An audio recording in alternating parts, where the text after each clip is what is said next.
चलिए आगे बढ़ते हैं, नजर डालेंगे इस वक्त की अगली अपडेट पर।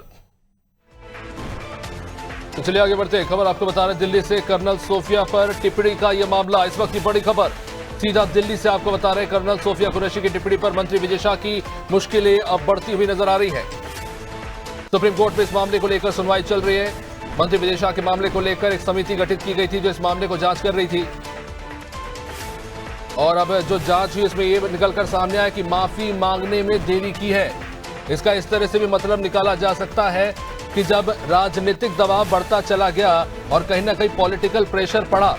उसके बाद विजय शाह ने माफी मांगी, शायद अपनी गर्दन बचाने की कोशिश की। और ये जो बयान निकलकर सामने आ रहा है, अंदेशा लगाया जा सकता है कि शायद कहीं ना कहीं विजय शाह की मुश्किलें बढ़ते हुए और विस्तार से समझेंगे इस मामले में जो टिप्पणी निकलकर सामने आई है। हमारे साथ हमारे पॉलिटिकल एडिटर मनोज वर्मा इस वक्त हमारे साथ जुड़ चुके हैं। मनोज जी, विजय शाह का ये जो मामला था जहां समिति इसको लेकर जांच करी थी और ये टिप्पणी आई है कि माफी मांगने में देरी हुई है, क्या इसे इस तरह से देखा जाए कि अब आने वाले समय में विजय शाह की मुश्किलें बढ़ सकती हैं?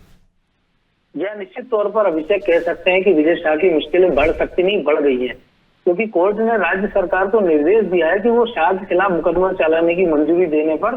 2 हफ्ते के भीतर फैसला ले, विचार करने का नहीं कहा है। यानी कि 2 हफ्ते के अंदर अंदर विजय शाह के खिलाफ राज्य सरकार को मुकदमा कायम करना पड़ सकता है।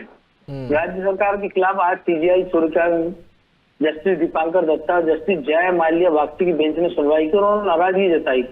कि राज्य सरकार ने जो विशेष जांच दल एसआईटी बनाया था उसकी रिपोर्ट से कई महीनों से फैसला नहीं लिया है,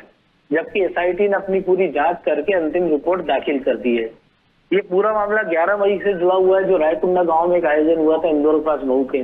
जब विजय शाह ने इसमें कहा था कि आपस में सिंदूर को लेकर उन्होंने टिप्पणी की थी और कहा था कि आतंकियों ने कपड़े उतार कर मारा, हमारे हिंदुओं को मारा, मोदी जी ने उनकी बहन थी उनकी ऐसी तैसी करने भेजा, और कर्नल सोफिया कुरैशी पर उन्होंने ये टिप्पणी की थी। जब विवाद बढ़ा तो उन्होंने माफी की थी और उन्होंने कहा था कि मेरा मंतव्य ये नहीं था, लेकिन जब विवाद बढ़ा इसके बाद सरकार ने इस मामले में एसआईटी का गठन कर दिया था और एक समय लग रहा था कि शायद विजय शाह को इस्तीफा देना पड़ सकता है, लेकिन उन्होंने अपना आदिवासी कार्ड चला और जिस कम्युनिटी से वो आते हैं उसकी संख्या को देखते हुए राज्य सरकार को भी पीछे हटना पड़ा। वो पूरी का पूरा मामला ये पहले हाई कोर्ट होते हुए सुप्रीम कोर्ट के पास चला गया। सुप्रीम कोर्ट में कई बार ये मामला टला, लेकिन जब आज सुनवाई हुई है तो 3 सदस्यों की बेंच ने इस मामले को लेकर गंभीर दिखाया है। तो अब ये राज्य सरकार को निर्णय करना है, क्योंकि आज मुख्यमंत्री दिल्ली में क्या वो डावोस जाएंगे, तो हो सकता है कि डावोस से लौटने के बाद फिर विजय शाह के खिलाफ एफआईआर फैसला हो सकता है। अभिषेक, निश्चित रूप से मनोज जी, आपने जो बात कही कि इस मामले को कहीं ना कहीं एक तरह से इसके चार्ट वाली स्थिति में राज्य सरकार देखने को मिली, लेकिन ये जो मामला अगर आगे बढ़ता है तो क्या हम ये मान सकते हैं मामला अभी और भी सुनवाई में लंबा खींचेगा? और अगर सजा होती भी है तो जैसा कि हम जानते हैं कि सांसदों और विधायकों की 2 साल से ऊपर की सजा होने पर ही उनकी सदस्यता जाती है, क्या वहां तक भी मामला जा सकता है, या मान सकते हैं कि साधारण मामले में 1 से 1.5 साल में की सजा ही होगी, उससे ज्यादा नहीं?